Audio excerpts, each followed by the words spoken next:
Hai hordoftoota keenya jirra jirtu nagaa keessan nageenyi waaqayyoo isiniif haa baay'atu. Akkam jirtu hordoftoota koo biyya keessa biyya alaa jirtu nagaa keessanii jirtu. Nuti jirra nagaa keenya jiruuf jireenya hundiyyuu bareeda. Akkam isin jirtu nagaadha.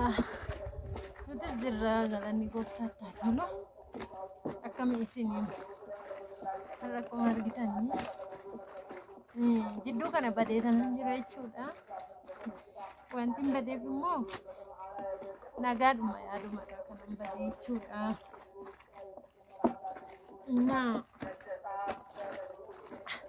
Akkuma argitanii har'aa uffata miiccaan jira.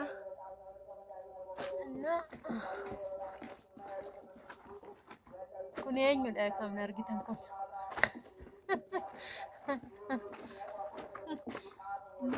Benar folli pakai yoni warna tay cheese wechuda ok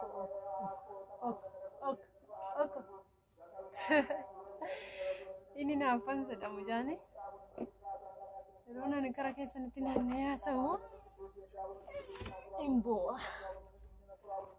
inna karena aku margitani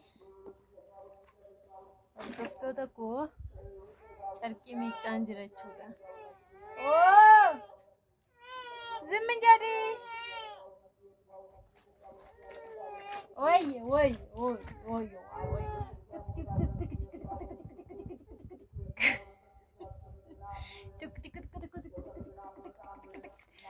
Rab mazabzafa keessa wannoo kaayee sana yoo mana kaayeen bu'a waan ta'eef dilbisii mazabzafa keessa kaayeen obukkee kaayee jira jechuudha. Rabbarra kana kun haadha macaa ta'uu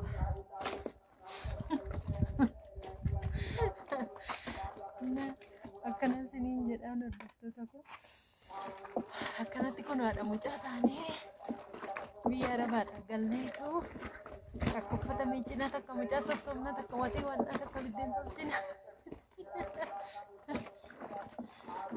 Innaa akkana isiniin jedha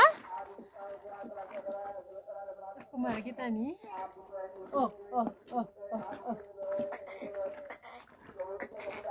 akkuma argitanii carqii miiccaan jira. Roonas naanna'ee yaasoo mucaan hin bu'u. Kottumee nagaa gaafadhummee baay'ee kottumee yuutuubaroota keenyaan akkamii nagaa keessanii jedhiin.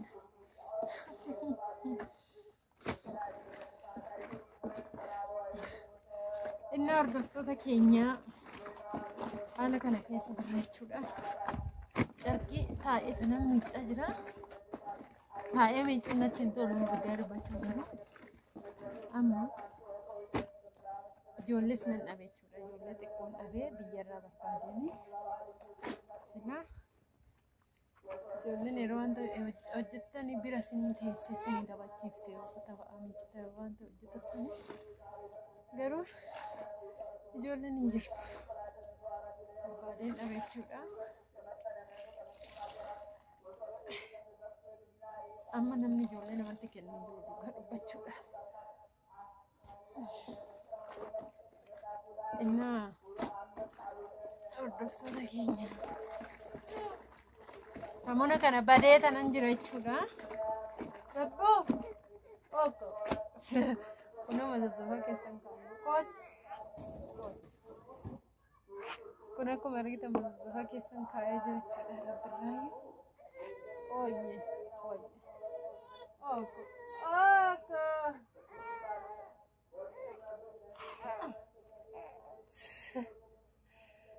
innaa kanaan kunoo akkasitti rabbirra dabsi kana keessa kaa'een mazabzafa kana keessa kaa'een jechuudha. Mazabzafa isatti daa'imni dhiqattu beektumti isa keessa kaa'ee tanani obbukkee kaa'ee garuu inni immoo hin taa'u isa na bukkeeru iyyuu na baadhu jedha. Kunoo roon baadhu zimmi jedha.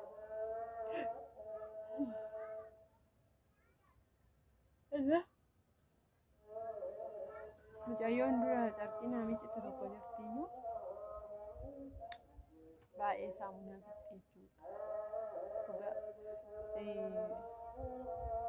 Yoo uffatuma kudhan hin guunne saamunaa tokko bittanii uffatittii dhumatti saamunaa bittan kanaaf jedheetanan dhiisee jechuudha.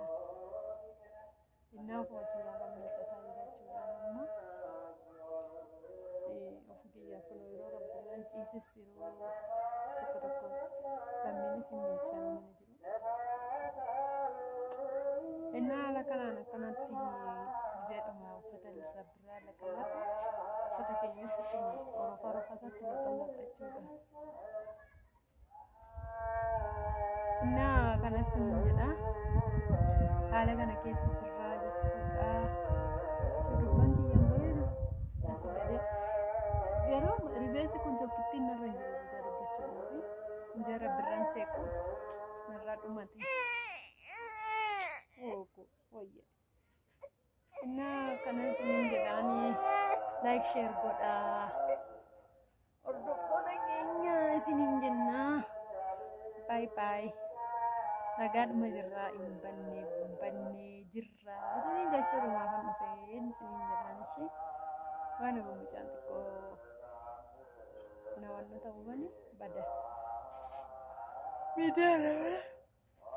Waan biraatiin miti dhuga sa'aatiin deemee jira buna illee dhumneedha. Sa'aatiin baay'ee tokko deemee jira. Like share godhaa ishee. Bye.